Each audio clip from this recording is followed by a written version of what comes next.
Good morning, everyone. Today, I have taken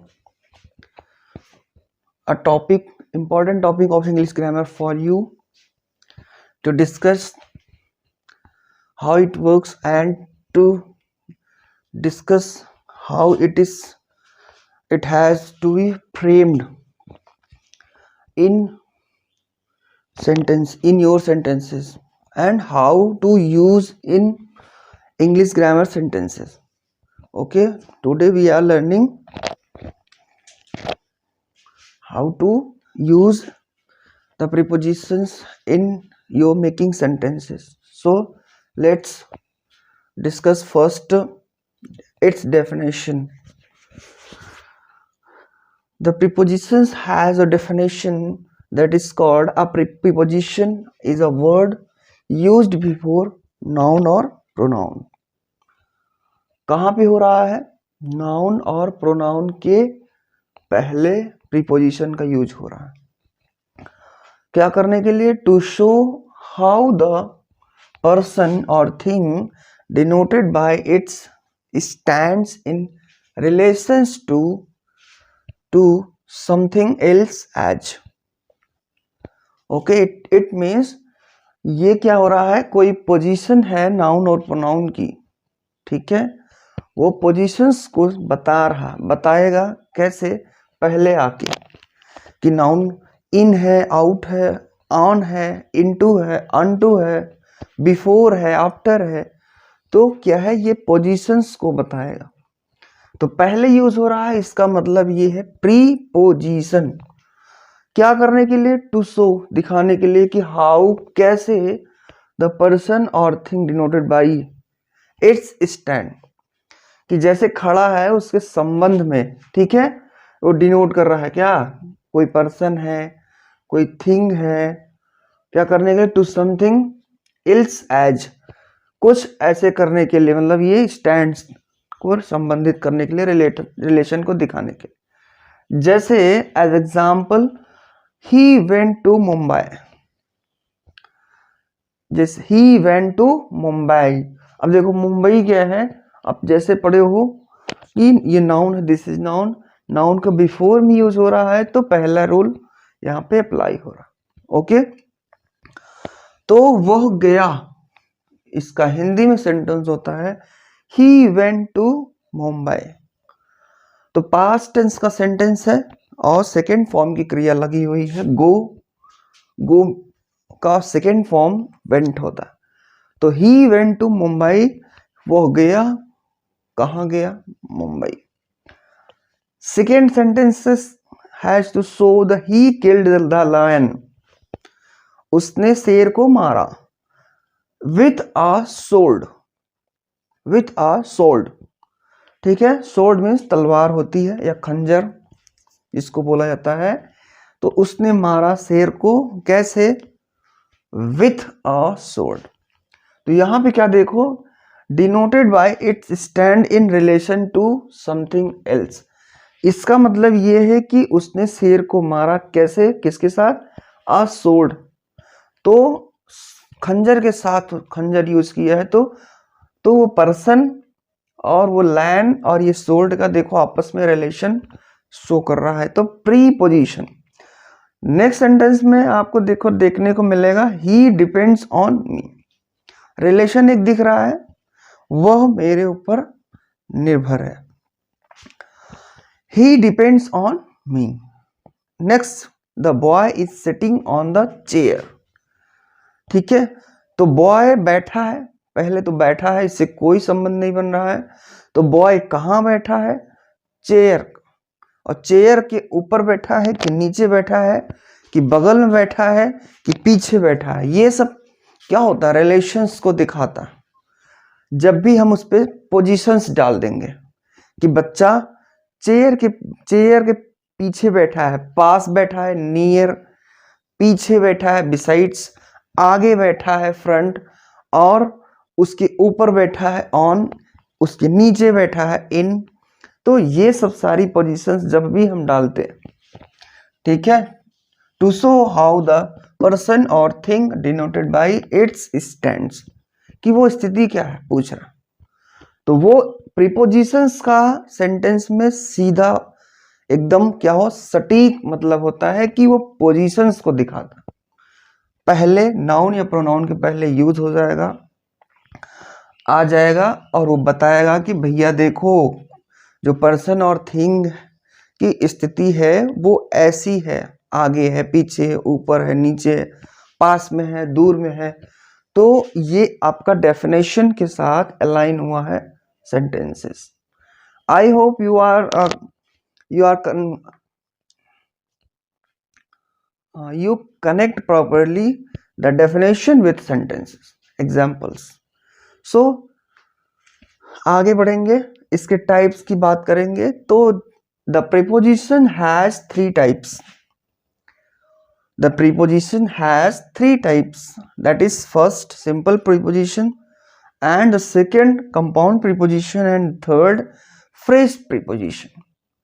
देखो भैया जो पार्ट्स ऑफ स्पीच आप पढ़ोगे, इसके बाद आप सिंपल प्रेजेंट, सिंपल टेंस, फिर टेंस, फिर वॉइस, फिर नरेशन, मतलब कि अलग अलग जहां भी सेंटेंसेस आप बनाओगे पढ़ोगे, प्लस जो रीड कर रहे हो बुक्स, उसमें भी क्या हो रहा है आपको देखने को मिलेगा वहां पे। अगर यहाँ पे थोड़ा सा फोकस कर लिया आपने कि कौन सा प्रीपोजिशन है, प्रीपोजिशन की क्या स्थिति होती है, कैसे लगाया जाता है, कैसे बनता है, तो आप जो है रीडिंग, वाइल रीडिंग बुक्स, आप कनेक्ट कर पाओगे चीज़ों को, सिचुएशंस को, कॉन्सिक्वेंसेस को, जो बुक्स जो हमको बता रही है, तो उसको आप कनेक्ट कर पाओगे। ठीक है, तो यहाँ पे थोड़ा सा ध्यान दे लेना, थोड़ा सा ये अभ्यास है, ये सिर्फ इतना करना कि जितने दिए हैं यहाँ पे प्रीपोजिशंस, उसके साथ एक सेंटेंस या एक से अधिक सेंटेंस को फ्रेम कर लेना, अभ्यास कर लेना, आ जाएगा। इसलिए आ जाएगा कि बुक्स जब पढ़ोगे तो उसमें भर भर के ये यूज हुआ है, besides, between, beyond, inside, on, off, through, till, up, with, from, for, by, ये सब चीजें। तो जैसे मैंने कहा, as I told you, the preposition has three types, simple preposition, compound preposition, phrase preposition. तो सिंपल प्रीपोजिशंस में क्या होता है, सिंपल प्रीपोजिशन में जब मैं सिंपल प्रीपोजिशन की बात करता हूं तो इसके अंतर्गत ये सारे प्रीपोजिशंस आते हैं, जिसको मैं क्या है थोड़ा सा पढ़ देता हूं, रिकॉल कर देता हूं आपके साथ। At, by, for, from, in, of and off, on, through, till, to, up, except, with, etcetera. इसलिए कि जो कुछ छूट गया होगा वो आने पे, मिलने पे उसको क्या कर दिया जाएगा, इसमें इनपुट कर देंगे। Okay, so that's it, the simple preposition, these are the shown on the board, so you have to cover up and you have to written in your notebook, because while making the sentences, grammar का sentence बनाओगे तो उसमें आपको ये use किया हुआ मिलेगा या करना पड़ेगा।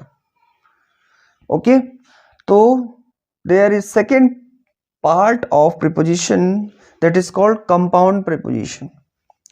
कंपाउंड प्रीपोजिशंस का एक रूल है कि ये जो भी है इसमें सिंपल प्रीपोजिशन और सिंपल प्रीपोजिशंस, उसके साथ साथ क्या है, नाउन, प्रोनाउन और एडवर्ब। ठीक है, नाउन, प्रोनाउन और एडवर्ब प्लस सिंपल प्रीपोजिशंस, कुछ में क्या कर देना है, प्रीफिक्स लगा देना।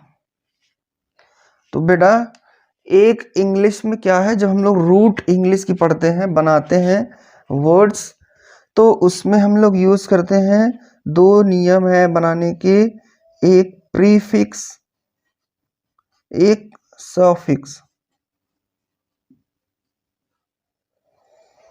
अब आप लोग बोलोगे वर्ड मेकिंग के लिए कि सर ये रोज रोज पता नहीं क्या नया नया इंग्लिश बोल देते हैं शब्द।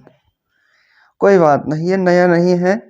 ये जितनी प्राचीनता आप रखते हो, जितनी प्राचीनता आपकी पढ़ाई है और पैटर्न है आपके एजुकेशन का, उतनी ही प्राचीनता ये भी रखता है, वहीं से आया है। तो ये प्रीफिक्स एंड सफिक्स वर्ड के पहले लगता। जैसे आपने हिंदी व्याकरण में पढ़ रखा होगा प्रत्यय और उपसर्ग। तो प्रीफिक्स को मैंने बोला कि दिस इज कॉल्ड उपसर्ग एंड दैट इज कॉल्ड प्रत्यय। ऐसे ही इंग्लिश का खेल चल रहा है इंग्लिश ग्रामर में, जो डरा के रखा हुआ है कि कैसे शब्द बन रहे हैं। तो कंपाउंड प्रीपोजिशन में आपको क्या देखना है? प्रीफिक्स। प्रीफिक्स मतलब उपसर्ग लगा होगा, शब्द के पहले ही कुछ जुड़ गया होगा। देखो जैसे आउट में ए बी जुड़ गया है, अबाउट हो गया, ठीक है। हैव में देखो ओ वी ई जुड़ गया है तो अबव हो गया। क्रॉस एक शब्द था उसमें ए लगा दिया, एक क्रॉस हो गया। लॉन्ग एक शब्द था उसमें ए लगाया प्रीफिक्स के रूप में, अलोंग हो गया। ऐसे देखो हर एक वर्ड में लिखा हुआ है। राउंड में ए लगा हुआ, इसमें भी, ठीक है, इसमें भी।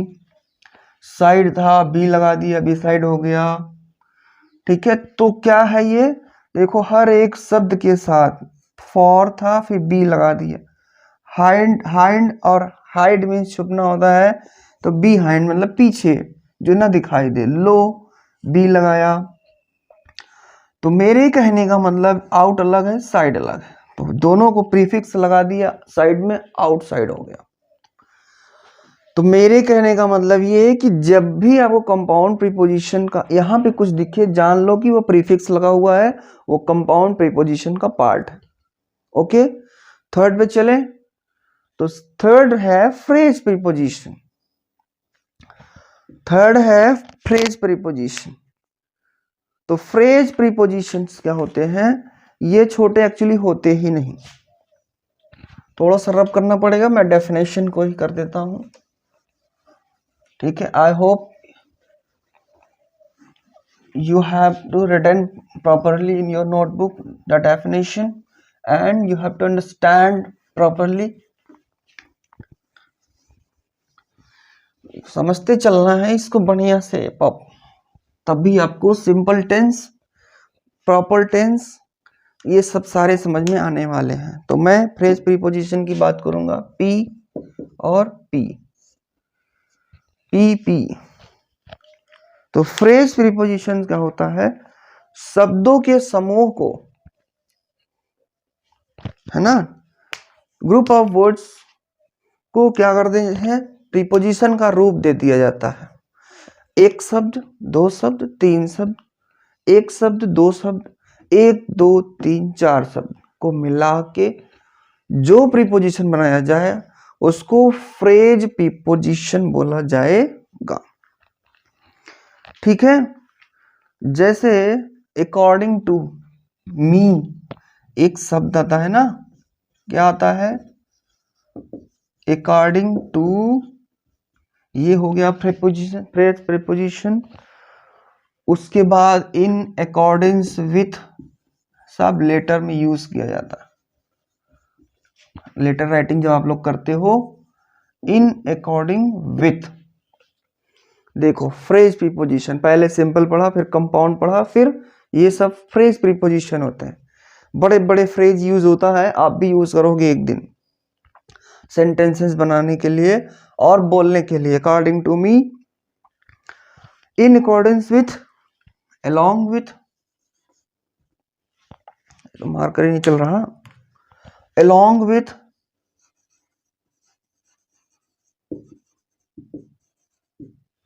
अलोंग विथ, आगे in addition to, in addition to, उसके बाद है अवे फ्रॉम, अवे फ्रॉम, देखो बहुत लोगों को फ्रेज प्रीपोजिशन में थोड़ा सा कंफ्यूजन होगा, तो मैं उनको कंफर्म कर देना चाहता हूं कि यहीं से आपकी कहावतें जो है स्टार्ट होगी। लोग क्या होते हैं, कहावत देखो एक लाइन की या एक शब्द की होती, दो शब्द की, लेकिन उसका जो मीनिंग है बहुत ज्यादा वो डीप मीनिंग रखता है। ठीक है, बहुत बड़ा कॉन्सेप्ट रखता है, बहुत दूर तक वो क्या करता है, अपनी लिमिटेशंस रखता है, रेंज। जैसे कबीर जो होते थे, देखो ना एक लाइन बोल के चल दिए। ठीक है, हुआ पेड़ खजूर का, है ना, गुरु गोविंद दो लोग खड़े हैं, किसको आप सम्मान दोगे, तो उन्होंने बोल के चल गए। ठीक है, करत करत अभ्यास ते जड़मत होत सुजान, रसरी आवत जात से सिर पर पड़त सुजान। ये जो है क्या है, पुराने में कबीर दास जी की ऑब्जर्वेशन और जो आईक्यू लेवल था उसके जो है बिहार पे उन्होंने क्या किया, स्थिति को देखते थे और बोलते थे। ठीक है, अजगर करे ना चाकरी, पंछी करे ना काम। ऐसे क्या होता है, हिंदी में भी है तो इंग्लिश में भी है। ठीक है, तो यहाँ पे क्या है, अब क्या है, अवे फ्रॉम हो गया, in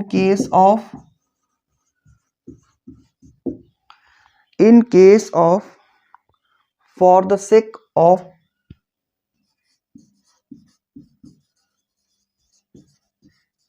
for the sake of, और क्या है, in order to,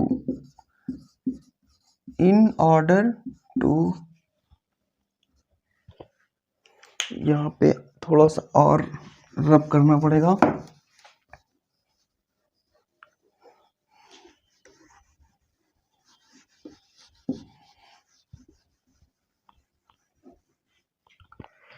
for the sake of, in order to,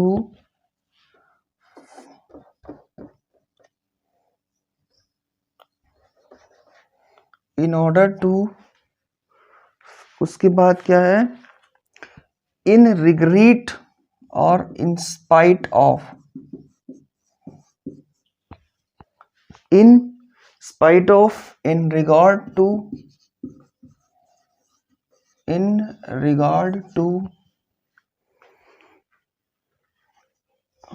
instead of, क्या है, instead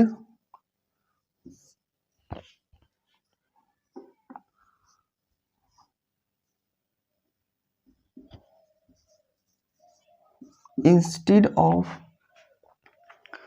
on account of.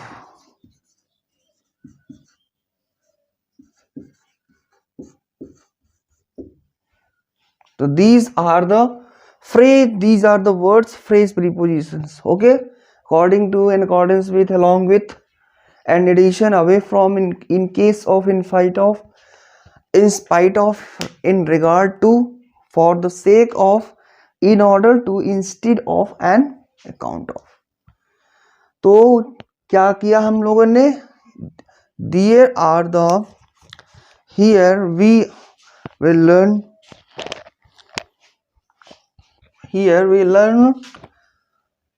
prepositions definition and its type. So there are, now we are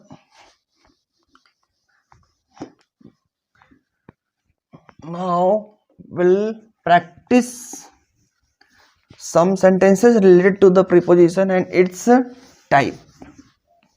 Okay, कुछ sentence हम लोग लेते हैं, उसके साथ अभ्यास करेंगे और देखेंगे कैसे क्या हो रहा है, काम हो रहा है, कैसे यूज हो रहा है। ठीक है, तो how many type of prepositions, 3 type of prepositions. There is simple, compound and phrase preposition. Okay, तो जैसे यहाँ पे लिखा है पहला सेंटेंस, लिटिल जैक हॉर्वर sat in the corner. Forward sat in a corner.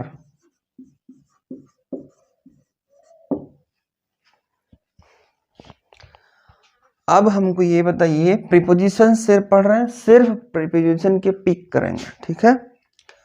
तो यहाँ पे देखिए ये प्रीपोजिशन है जो कि किसका है, सिंपल प्रीपोजिशन का पार्ट है ना। ये भी हो गया, बस इतना ही है इसमें simply. And second sentence we have they shouted at him, they shouted at him. There is a simple again, है ना, सिंपल प्रीपोजिशन। बस यही पकड़ना है आपको, जिस समय जो हम पढ़ रहे होते हैं बस वही हमको देखना होता है। ओके, तो नेक्स्ट सेंटेंस है she sat by the, she sat by the fire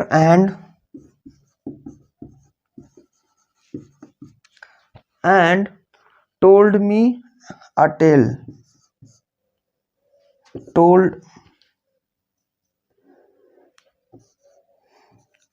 told me a tale। अब देखो ये ऐसे भर भर के दिया है, she sat by the fire, मतलब बाई द फायर का मतलब होता है वो आग के बगल में बैठी है, ठीक है। सिट सैट सैट सिटिंग, है ना, ये सेकेंड फॉर्म है। ये क्या है, वो आग के बगल में बैठी है and told me a tale, ठीक है। तो यहाँ पे क्या है, ये एक्चुअली ये भी हो सकता है बट ये है नहीं, ये है आपके आर्टिकल का पार्ट, ठीक है। ये बाई द फायर है, बाई भी देखो क्या है, बाई सिंपल का है as I told you, and by the fire एक फ्रेज प्रीपोजिशन है, तो यहां भी क्या है, एक हो सकता है, बट इस सेंटेंस में सिर्फ सिंपल ही लगाना है, फ्रेज प्रीपोजिशन नहीं लगाना। ओके, तो my sister, next sentence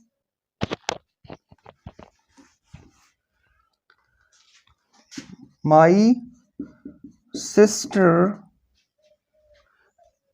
sister is suffering from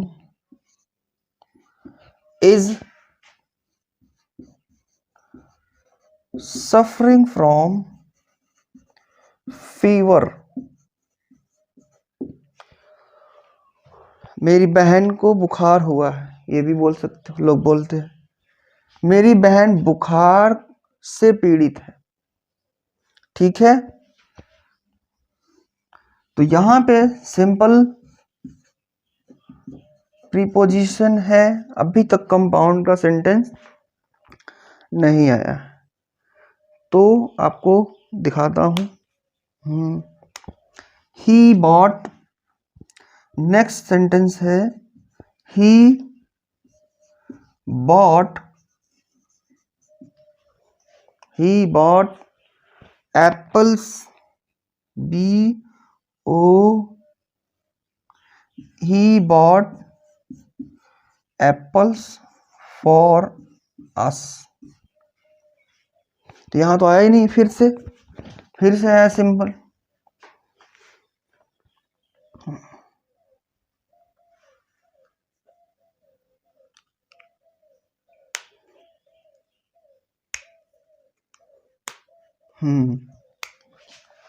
One more sentence we have,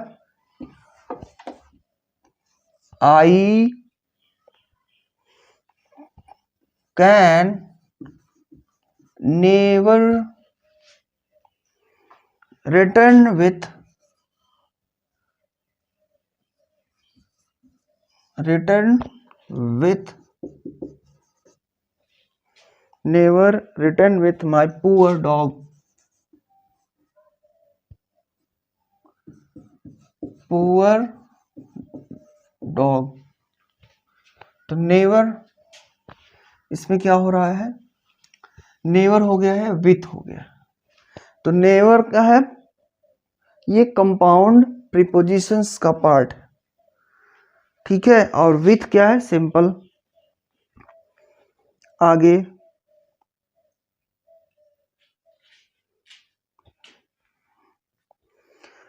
he worked and sang,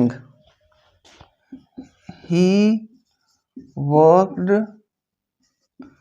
and sang means गाना गाना, sang from noon